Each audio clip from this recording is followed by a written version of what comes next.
ငါကကွမ်းရွက်ငါကိုထုံးတဲ့ဆေးရွက်ကြီးနဲ့တွဲစားရင်မင်းရဲ့ခံတွင်းထဲမှာကြောက်စရာကောင်းတဲ့ကင်ဆာရောဂါတွေဖြစ်လာနိုင်တယ်ဆိုတာတတိထားပါငါထဲမှာပါတဲ့ထုံးကမင်းရဲ့နူးနယ်တဲ့သွားပုံးတွေကိုလောင်ကျွမ်းစေပြီးသွားတွေကိုအမြင့်ကနေကြွက်ထွက်သွားအောင်လုပ်နိုင်စွမ်းရှိတယ်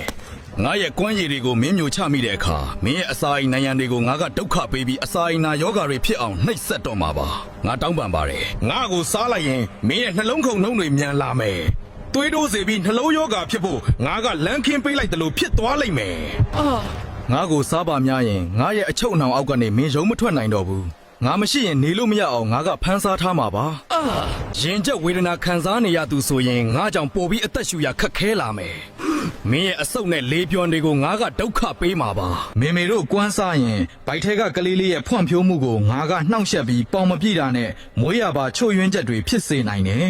ကြာလာရင်မင်းရဲ့ပတ်ဆက်ကကြွက်သားတွေတင်းမာလာပြီးအစာစားဖို့တောင်အကျယ်ကြီးဟလို့မရတဲ့ဒုက္ခနဲ့ရင်ဆောင်ရလိမ့်မယ်